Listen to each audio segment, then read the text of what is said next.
Hi, welcome to Lash Class. Political ideas concepts and ഐഡിയോളജീസിലെ നാലാമത്തെ മൊഡ്യൂളിലെ ഫോർത്ത് പാർട്ടാണ് നമ്മൾ നോക്കുന്നത്. ഫാസിസം എന്ന ആശയത്തെ കുറിച്ചിട്ടാണ് ഈ ഒരു സെക്ഷനിൽ പറയുന്നത്. നമ്മളിവിടെ നിങ്ങൾക്ക് നോട്ട്സായിട്ടൂടെ ഉപയോഗിക്കാൻ കഴിയാവുന്ന ഇതിലെ ഇമ്പോർട്ടൻ്റ് പോയിന്റ്സും അതിൻ്റെ ഒരു എക്സ്പ്ലനേഷനുമാണ് പ്രൊവൈഡ് ചെയ്യുന്നത്. നമുക്ക് നോക്കാം. ഒന്നാം ലോക മഹായുദ്ധത്തിന് ശേഷം ഇറ്റലിയിൽ രൂപം കൊണ്ടു. അപ്പോൾ ഫാസിസം എന്ന് പറയുന്ന ആശയം ഏതെങ്കിലും ഒരു ചിന്തകർ രൂപപ്പെടുത്തിയിട്ടുള്ളതല്ല, മറിച്ച് ഒന്നാം ലോക മഹായുദ്ധത്തിന് ശേഷം ഉണ്ടായിട്ടുള്ള സാമ്പത്തികവും സാമൂഹികവുമായിട്ടുള്ള അസ്ഥിരാവസ്ഥയിൽ ഇറ്റലിയിൽ രൂപപ്പെട്ടു വന്നിട്ടുള്ള ഒരു ആശയമാണ്.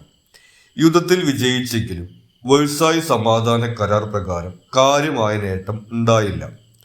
അപ്പോൾ ഒന്നാം ലോക മഹായുദ്ധത്തിൽ ഇറ്റലി വിജയിച്ചു, പക്ഷേ അവർ പ്രതീക്ഷിക്കുന്ന നേട്ടം അവർക്ക് ലഭിക്കുന്നില്ല. നമുക്കറിയാം, 20-ാം നൂറ്റാണ്ടിന്റെ തുടക്കത്തിലാണ് ഒന്നാം ലോക മഹായുദ്ധം ഉണ്ടാവുന്നത്. പഴയ രാജഭരണകാലത്ത് തോറ്റ രാജ്യം ജയിച്ച രാജ്യത്തിന്റെ ഭാഗമാവുന്ന ഒരു സാഹചര്യമൊന്നും അന്നത്തെ കാലത്തില്ല. മറിച്ച് മറ്റ് രാജ്യങ്ങളും മറ്റും ഇടപെട്ടിട്ടുള്ള ഒരു സമാധാന കരാർ ഉണ്ടാവുകയും അതിൽ കുറച്ച് ഭാഗങ്ങളൊക്കെ ഇറ്റലിക്ക് ലഭിക്കുന്നുണ്ടെങ്കിലും അവർ പ്രതീക്ഷിച്ച രീതിയിലുള്ള ഒരു നേട്ടം അവർക്ക് ലഭിക്കുന്നില്ല. യുദ്ധത്തിന് ശേഷമുള്ള സാമൂഹ്യ സാമ്പത്തിക പ്രശ്നങ്ങളും ജനങ്ങളുടെ നിരാശ വർദ്ധിപ്പിച്ചു. അപ്പോൾ നമുക്കറിയാം, യുദ്ധം ഒരുപാട് ചെലവ് ഉണ്ടാക്കുന്ന ഒരു കാര്യമാണ്. ആ രീതിയിൽ സാമ്പത്തികമായിട്ട് ഇറ്റലിക്ക് കുറെ നഷ്ടം ഉണ്ടാവുകയും കാര്യമായ നേട്ടം ഉണ്ടാവാതിരിക്കുകയൊക്കെ ചെയ്തപ്പോൾ ഇറ്റലിയിൽ വലിയ രീതിയിലുള്ള സാമൂഹ്യ സാമ്പത്തിക പ്രശ്നങ്ങൾ ഉണ്ടായി. ഇതും അവിടെയുള്ള ജനങ്ങളുടെ നിരാശ വർദ്ധിപ്പിക്കുന്ന, അവർക്ക് ഭരണകൂടത്തിലുള്ള വിശ്വാസം നഷ്ടപ്പെടുന്ന ഒരു സാഹചര്യം അവിടെ സൃഷ്ടിക്കുന്നതിന് കാരണമായി. ഇതുകൂടാതെ യുദ്ധത്തിന് ശേഷമുള്ള സർക്കാരുകൾ അസ്ഥിരമായിരുന്നു. നമുക്കറിയാം, വലിയ രീതിയിലുള്ള സാമ്പത്തിക പ്രശ്നങ്ങളൊക്കെ കടന്നു പോകുന്ന ഒരു രാജ്യത്ത് സർക്കാരുകൾക്ക് ശരിയായ രീതിയിൽ പ്രവർത്തിക്കാൻ സാധിക്കില്ല എന്നുള്ളത്. ആ രീതിയിൽ അസ്ഥിരമായിട്ടുള്ള സർക്കാരുകളാണ് യുദ്ധത്തിന് ശേഷം ഇറ്റലിയിൽ ഉണ്ടാവുന്നത്. ശക്തമായ നേതാവിനെ ജനങ്ങൾ ആഗ്രഹിച്ചിരുന്ന ഈ ഘട്ടത്തിൽ മുസോളിനി ഫാസിസ്റ്റ് പാർട്ടി രൂപീകരിച്ചു. അപ്പൊ ജനങ്ങൾക്ക് പൊതുവിൽ സർക്കാരിലുള്ള വിശ്വാസം നഷ്ടപ്പെട്ടുകൊണ്ടിരിക്കുന്ന, സർക്കാരിന്റെ പ്രവർത്തനങ്ങളിൽ തൃപ്തിയില്ലാത്ത സമയത്ത് ജനങ്ങൾ ആഗ്രഹിക്കുന്നത് ശക്തനായിട്ടുള്ള ഒരു നേതാവ് വളർന്നു വരണം എന്നുള്ളതാണ്. ആ ഒരു സമയത്താണ് മുസോളിനി ഫാസിസ്റ്റ് പാർട്ടി രൂപീകരിക്കുന്നത്. 1922 അട്ടിമറിയിലൂടെ ഫാസിസ്റ്റ് പാർട്ടി അധികാരത്തിലെത്തി. അപ്പോൾ 1919 മുസോളിനി ഫാസിസ്റ്റ് പാർട്ടി രൂപീകരിക്കുന്നത്. 21 കൂടിയിട്ട് അത് വലിയൊരു പാർട്ടിയായിട്ട് മാറി. 22 അട്ടിമറിയിലൂടെയാണ് അവർ അധികാരത്തിലെത്തുന്നത്. അതായത് സർക്കാർ ഓഫീസുകൾ, റെയിൽവേ സ്റ്റേഷനുകൾ, അങ്ങനെയുള്ള മറ്റ് സ്ഥാപനങ്ങളൊക്കെ ഈ പാർട്ടി പ്രവർത്തകർ ചെന്ന് കൈയേറുന്ന ഒരു സാഹചര്യമാണ് ഉണ്ടായത്. അപ്പൊ അങ്ങനെയുള്ള ഒരു വിപ്ലവത്തിന്റെ സാഹചര്യത്തിൽ രക്തച്ചൊരിച്ചിൽ ഒഴിവാക്കാൻ വേണ്ടിയിട്ട് അവിടെ ഉണ്ടായിരുന്ന രാജാവ് മുസോളിനിയെ സർക്കാർ ഉണ്ടാക്കാൻ വേണ്ടി ക്ഷണിക്കുകയും അങ്ങനെ ഒരു അട്ടിമറിയിലൂടെ മുസോളിനി അധികാരത്തിലെത്തുകയാണ് ഉണ്ടായത്. ഇനി ഫാസിസത്തിന്റെ അർത്ഥത്തെ കുറിച്ചിട്ടാണ് പറയുന്നത്. കെട്ടുകൾ അല്ലെങ്കിൽ ഇംഗ്ലീഷിൽ ബണ്ടിൽ എന്ന് പറയുന്ന ഇറ്റാലിയനിലെ ഫാസസ് എന്ന പദത്തിൽ നിന്നാണ് ഫാസിസം എന്ന പദം ഉത്ഭവിക്കുന്നത്. ഇനി ഈ ഫാസസ് അല്ലെങ്കിൽ ബണ്ടിൽ എന്ന് പറയുന്നത് പുരാതന റോമിൽ ഉണ്ടായിരുന്ന അധികാരത്തിന്റെ അടയാളവുമായിട്ട് ബന്ധമുള്ള ഒരു പദമാണ്. കുറെ മഴുക്കാലുകൾക്ക് മുകളിൽ ഒരു മഴുവുള്ള ഒരു ഐക്യത്തെയും അതുപോലെ അധികാരത്തെയൊക്കെ സൂചിപ്പിക്കുന്ന അടയാളവുമായിട്ട് ഈ പദത്തിന് ബന്ധമുണ്ട്. അതുകൊണ്ടുകൂടി മുസോളിനിയുടെ അനുയായികൾ അവരെയും അവരുടെ പാർട്ടിയെയും ഫാസിസ്റ്റുകൾ എന്ന് വിളിക്കാൻ ആരംഭിച്ചു. പിന്നെ നമുക്ക് പറയാവുന്നത്, ഫാസിസം സ്വതന്ത്രമായിട്ടുള്ള ഒരു ആശയമല്ല. നമ്മൾ നേരത്തെ പറഞ്ഞ ഏതെങ്കിലും ചിന്തകരൊന്നും രൂപപ്പെടുത്തിയിട്ടുള്ള, എഴുതി വെക്കപ്പെട്ടുള്ള ഒരു ആശയമല്ല ഫാസിസം എന്ന് പറയുന്നത്. ജനാധിപത്യത്തിന്റെ പരാജയത്തോടുള്ള പ്രതികരണം എന്ന നിലയ്ക്ക് ആവശ്യങ്ങൾക്കും സാഹചര്യങ്ങൾക്കും അനുസരിച്ച് ഉടലെടുത്തതാണ്.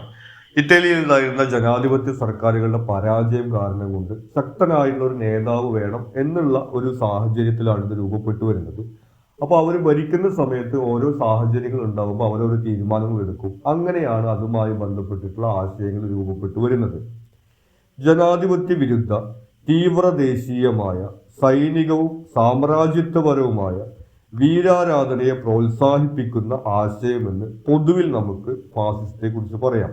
അതായത് ജനാധിപത്യ വിരുദ്ധമാണ്, ശക്തനായിട്ടുള്ള ഒരു നേതാവ് എന്നുള്ളതാണ് അതിൻ്റെ ഒരു പൊതുസങ്കല്പം. അതുകൂടാതെ തന്നെ യുദ്ധം ചെയ്ത് മറ്റ് രാജ്യങ്ങളൊക്കെ കീഴടക്കുക, തീവ്ര ദേശീയത തുടങ്ങിയിട്ടുള്ള ആശയങ്ങളൊക്കെ പ്രോത്സാഹിപ്പിക്കുന്ന ഒരു സംവിധാനമായിട്ടാണ് നമ്മൾ ഫാസിസത്തെ പൊതുവിൽ നിർവചിക്കുന്നത്. ഇനി ഫാസിസത്തിന്റെ ഫീച്ചേഴ്സിനെ കുറിച്ചിട്ടാണ് പറയുന്നത്. ആദ്യം തന്നെ വരുന്നത് വ്യക്തികളെക്കാൾ പ്രാധാന്യം രാജ്യത്തിനാണ് കൊടുക്കുന്നത് എന്നുള്ളത്. നമ്മൾ തീവ്ര ദേശീയതയെ കുറിച്ച് പറയുകയുണ്ടായി. രാജ്യം എന്ന് പറയുന്നത് ആത്മീയവും ധാർമ്മികവുമായ ഒന്നായിട്ട് കണക്കാക്കുന്നു. അതായത് രാജ്യം എന്ന് പറയുന്നത് ദിവ്യമായിട്ടുള്ള ഒരു സങ്കല്പമാണ് എന്നുള്ള രീതിയിൽ രാജ്യത്തിന് വ്യക്തികളെക്കാൾ കൂടുതൽ പ്രാധാന്യം കൊടുക്കുന്ന സംവിധാനമാണ് ഇവിടെ ഉള്ളത്. ഇതുകൂടാതെ ഭരണകൂടത്തിന്റെ സർവാധികാരമാണുള്ളത്. ജനങ്ങൾക്ക് അവകാശങ്ങളില്ല, കടമകൾ മാത്രമാണുള്ളത്.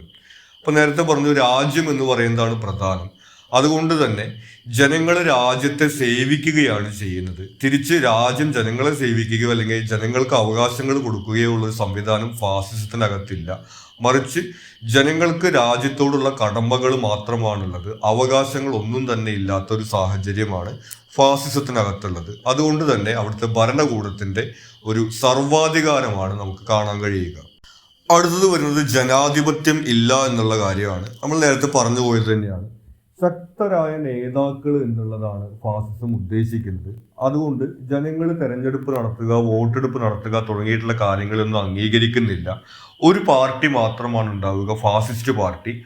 ആ പാർട്ടിയിലെ ശക്തരായിട്ടുള്ള നേതാക്കൾ കാര്യങ്ങൾ തീരുമാനിക്കും എന്നുള്ള ഒരു സാഹചര്യമാണ് ഇവിടെയുള്ളത്. ഇതുകൂടാതെ ജനങ്ങൾ പട്ടാള ചിട്ടയോടെ അന്ധമായി ഭരണകൂടത്തെ അനുസരിക്കണം, വിമർശിക്കാൻ അനുവാദമില്ല.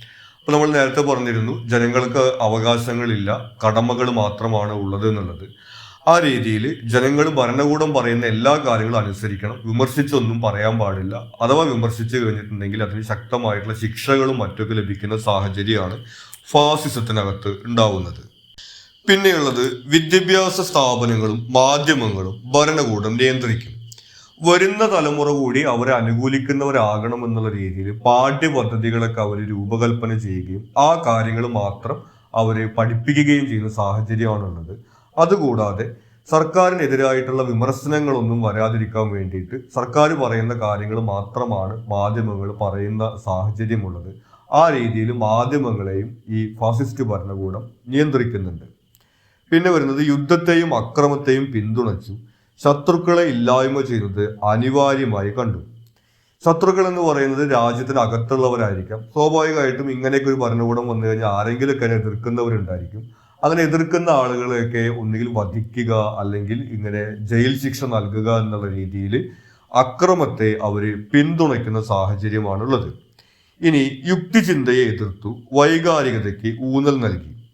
അതായത് മനുഷ്യരെന്ന് പറഞ്ഞു കഴിഞ്ഞിട്ടുണ്ടെങ്കിൽ അങ്ങനെ കാര്യമായിട്ട് ചിന്തിക്കാനൊന്നും കഴിവുള്ള ആളുകളല്ല എന്നാണ് ഫാസിസ്റ്റുകൾ പറയുന്നത്.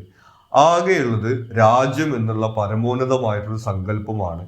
ആ ഒരു രാജ്യസ്നേഹം എന്നുള്ള വികാരത്തിന് മാത്രമാണ് പ്രാധാന്യം കൊടുക്കുന്നത്. മറ്റ് യുക്തിചിന്തയൊന്നും അവർ അംഗീകരിക്കുന്നില്ല. പിന്നെ ഫാസിസവുമായി ബന്ധപ്പെട്ട് വരുന്നത് സാർവദേശീയ സഹകരണത്തെ എതിർത്തു എന്നുള്ളതാണ്. സാർവദേശീയ സഹകരണം എന്ന് പറയുന്നത് രാജ്യങ്ങൾ തമ്മിലുള്ള ഒരു സഹകരണവും സമാധാനവും ഒക്കെയാണ്. അതിനെ ഇവർ എതിർക്കുകയാണ് ഉണ്ടായത്. സമാധാനം ഭീരുക്കളാണ് ആഗ്രഹിക്കുന്നത് എന്ന് ഇവർ അഭിപ്രായപ്പെട്ടു. രാജ്യങ്ങളൊക്കെ ആക്രമിച്ച് കീഴടക്കുക എന്നുള്ള യുദ്ധത്തെ പ്രോത്സാഹിപ്പിക്കുന്ന ഒരു മനോഭാവമാണ് ഫാസിസ്റ്റുകൾ വെച്ചു പുലർത്തിയിരുന്നത്. ഇത് കൂടാതെ നമുക്ക് വരുന്നത് ഇവർ സമത്വത്തെ അംഗീകരിച്ചില്ല എന്നുള്ള കാര്യമാണ്. ഒരു തരത്തിലുമുള്ള സാമൂഹിക സാമ്പത്തിക സമത്വത്തെ ഇവർ അംഗീകരിക്കുന്നില്ല എന്ന് മാത്രമല്ല അസമത്വത്തെ പ്രോത്സാഹിപ്പിക്കുക കൂടി ചെയ്തിരുന്നു. അതായത് പുരുഷന്മാര് സ്ത്രീകളെക്കാളും ഉയർന്നവരാണെന്ന് അവർ അഭിപ്രായപ്പെട്ടു. അതുകൂടാതെ സൈനികരായിട്ടുള്ള ആളുകൾ സാധാരണക്കാരെക്കാളും ഉയർന്നവരാണ്. അതുപോലെ ഫാസിസ്റ്റ് പാർട്ടിയിൽ മെമ്പർഷിപ്പ് ഉള്ള ആളുകൾ സാധാരണക്കാരെക്കാളും ഉയർന്നവരാണ് എന്നുള്ള രീതിയിൽ ഇവർക്കൊക്കെ പ്രത്യേക പരിഗണന കൊടുക്കുന്ന ഒരു സമീപനമാണ് ഫാസിസ്റ്റുകൾക്കകത്ത് ഉണ്ടായിരുന്നത്. എല്ലാവരും തുല്യരാണെന്നുള്ളത് അഭിപ്രായത്തെ അവർ അംഗീകരിച്ചിരുന്നില്ല. അപ്പൊ പൊതുവിൽ തീവ്ര ദേശീയത, രാജ്യസ്നേഹം എന്നുള്ള ഒരു വികാരത്തെ മുതലെടുത്തുകൊണ്ട് ഒരു ഏകാധിപത്യപരമായിട്ടുള്ള ഭരണം സ്ഥാപിക്കുന്ന സംവിധാനമാണ് നമ്മൾ ഫാസിസത്തിനകത്ത് കാണുന്നത്. ഇത്രയും കാര്യങ്ങളാണ് നമുക്ക് ഈ ഒരു സെക്ഷനിൽ ഇമ്പോർട്ടൻ്റ് ആയിട്ട് വരുന്നത്. നിങ്ങൾക്ക് മറ്റെന്തെങ്കിലും സംശയങ്ങളോ സജഷൻസോ ഉണ്ടെങ്കിൽ നിങ്ങൾ കമൻറ്റ് ചെയ്യുക. കൂടാതെ ചാനൽ നിങ്ങളൊരു സബ്സ്ക്രൈബ് ചെയ്തിട്ടില്ലെങ്കിൽ സബ്സ്ക്രൈബ് ചെയ്യുക. Thank you.